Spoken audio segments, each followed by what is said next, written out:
Seminaris kelas 7 dimanapun berada, salam sejahtera, salam sehat. Selamat bergabung di SMP Seminari Maria Bunda Segala Bangsa tercinta ini. Perkenalkan, saya Ibu Carmen Pau, biasa dipanggil Ibu Carmen, mengampu mata pelajaran Bahasa Indonesia. Kali ini, Ibu akan membawakan materi tentang kesadaran berbangsa dan bernegara serta kepramukaan. Nah, untuk 10 menit ke depan bersama Ibu dalam materi ini. Pertama, kita akan mempelajari bagaimana tentang kesadaran berbela negara. Kesadaran bela negara itu di mana upaya kita untuk tetap menjaga keamanan dan mempertahankan negara kita ini dalam segala macam bentuk ancaman. Hal-hal yang muncul dari adanya kesadaran bela negara ini yaitu rasa nasionalisme dan rasa patriotisme. Upaya bela negara yang harus dilaksanakan yaitu dengan cara 1. Tanggung jawab, 2. Kesadaran, dan 3. Rela berkorban. Yang pertama kita lihat rasa nasionalisme. Sikap rasa nasionalisme ini yaitu bagaimana kecintaan kita terhadap bangsa dan negara itu sendiri. 3 hal yang perlu dilakukan untuk membina rasa nasionalisme. Yang pertama, mengembangkan persamaan di antara suku-suku penghuni Nusantara. Contohnya, kita saling menghargai banyak suku yang ada di daerah kita itu. Kedua, mengembangkan sikap toleransi. Contoh kecil, sikap toleransi antar agama. Contoh, ketika umat Muslim sedang merayakan Hari Raya Idul Fitri, kita sebagai umat Nasrani, kita menjaga keamanan dan ketertiban di wilayah atau di lingkungan tempat ibadah tersebut. Ataupun sebaliknya. Ketiga, memiliki rasa senasib dan sepenanggungan. Kedua tadi rasa nasionalisme, kedua ini rasa patriotisme, yaitu sikap patriotisme kita adalah berkorban segala-galanya, bahkan taruhan nyawa kita untuk mempertahankan kejayaan negara. Ciri-ciri patriotisme itu 1. Cinta tanah air. 2. Rela berkorban untuk bangsa dan negara.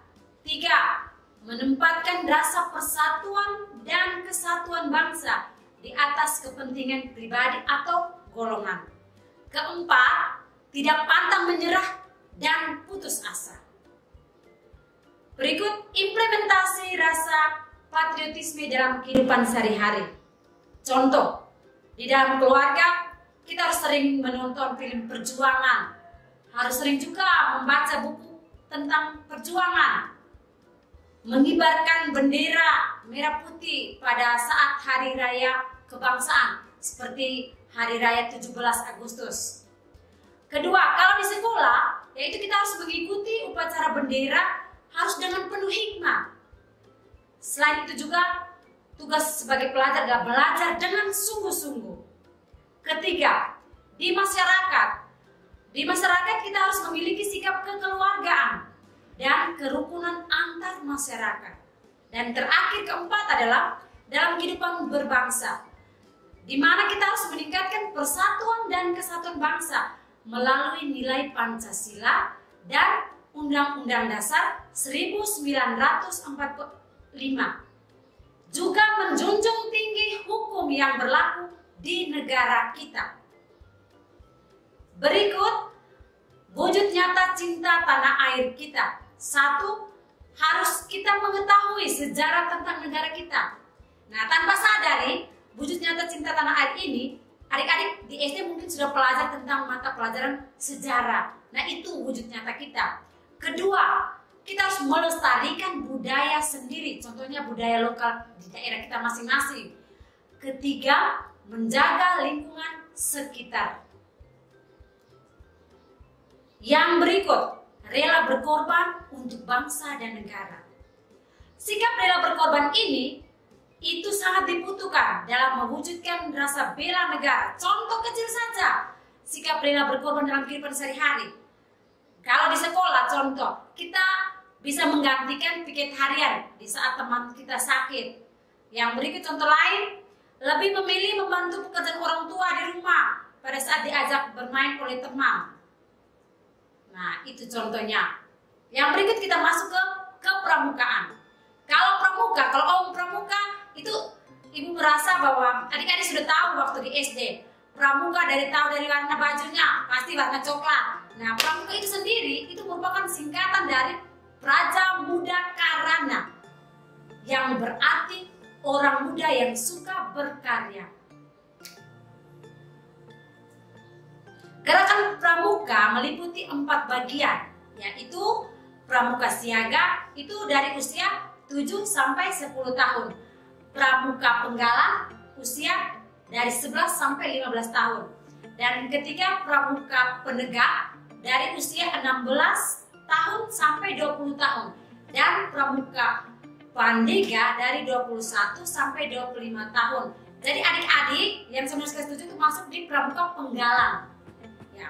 Yang berikut gerakan kepramukaan. Gerakan kepramukaan ini yaitu proses pendidikan di luar lingkungan sekolah. Ini masuk pada ekstra. Tetapi ekstra ini pada kurikulum 2013 ini atau K13 itu sudah menjadi kurikulum wajib. Di mana dengan tujuan itu untuk membentuk watak atau karakter peserta didik serta akhlak dan budi pekerti luhur. Nah, selanjutnya tentang tujuan gerakan kepramukaan. Tujuannya itu yang pertama, yaitu setiap kepramukaan memiliki kepribadian yang beriman, bertakwa, berakhlak mulia, berjiwa patriotik, taat hukum, disiplin, menjunjung tinggi nilai-nilai luhur bangsa, berkecakapan, hidup sehat, jasmani dan rohani. 2. Setiap pramuka itu wajib menjadi warga negara yang berjiwa Pancasila, setia dan patuh kepada NKRI, serta menjadi anggota masyarakat yang baik dan berguna yang dapat membangun dirinya sendiri secara mandiri serta bersama-sama bertanggung jawab atas pembangunan bangsa dan negara. Juga memiliki kepedulian terhadap sesama makhluk hidup dan alam lingkungannya. Nah adik-adik, sekian dulu materi MPLS kita hari ini tentang kesadaran berbangsa dan bernegara serta kepramukaan. Nah untuk lebih jelas materinya, adik-adik bisa pelajari pada mata pelajaran PKN dan pada ekstra kepramukaan.